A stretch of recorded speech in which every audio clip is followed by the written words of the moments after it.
উত্তরবঙ্গের হাওড়া ব্রিজ দেখতে পাচ্ছ আমার পেছনে, উত্তরবঙ্গের হাওড়া ব্রিজ। সবাই দেখো উত্তরবঙ্গের হাওড়া ব্রিজ। হাওড়া ব্রিজ থেকে বের হয়ে গেল, এখন যাচ্ছে আরেকটা জায়গায়, চলো যাওয়া যাক। এটা হচ্ছে আমাদের জলপাইগুড়ি ভোরের আলো গাজলডোবা। এখন আমরা যাবো আরেকটা জায়গায়। তো আমরা গাজলডোবা থেকে বেরিয়ে চলে আসলাম সরস্বতীপুর চা বাগানের ভেতরে, যে একটা হাট বসে, ছোট্ট একটি হাট, যেটা রোববার করে যে হাটটা বসে সেই হাটে। তো এসে দেখছি আমরা এই হাটটি প্রায় শেষের দিকে, হাটটা সন্ধ্যা হলে উঠে যায়। তো আমরা এসে দেখলাম কিছু অল্প কিছু দেখলাম, আর কিছু কিছু সব অনেক কিছু উঠে চলে গেছে। এগুলো মাংস, এখানে মাছ সব কিছু পাওয়া যায়, মশলাপাতি। তো তোমরা যারা যারা আসছো হয়তো দেখেছো হয়তো। আমরা এখন এখন হাট থেকে আবার বেরিয়ে যাব, অন্য জায়গায় যাব। তো এখানে একটু ফটোশ্যুট, একটু ভিডিও শ্যুট করে তারপর এখান থেকে বেরিয়ে গেলাম। জায়গাটা সত্যি অপরূপ সুন্দর। তোমরা যারা যারা এখানে এসেছো হয়তো নিশ্চয়ই জানবে জায়গাটা কতটা সুন্দর আর কতটা মনোরম পরিবেশ। তারপরে গাজলডোবার গ্যারেজের কিনারে চলে আসলাম। তো এখান থেকে দেখতে পাচ্ছ সূর্যটা কত সুন্দর দেখা যাচ্ছে। তো তোমরা দেখতে পাচ্ছ এখানে সূর্যটা কত অস্ত যাচ্ছে, যে পুরো সানরাইজটা দারুণ সুন্দর লাগছে এখানে।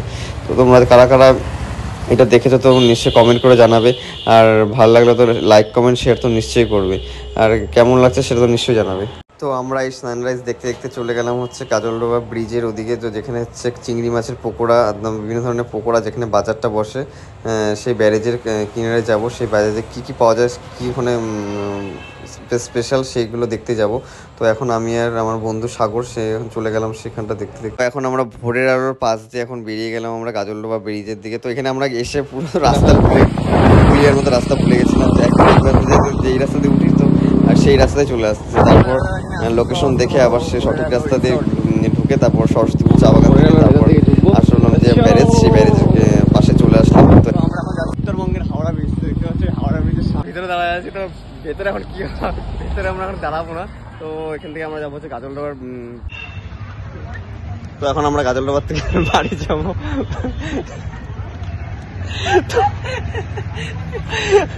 ভাই আমি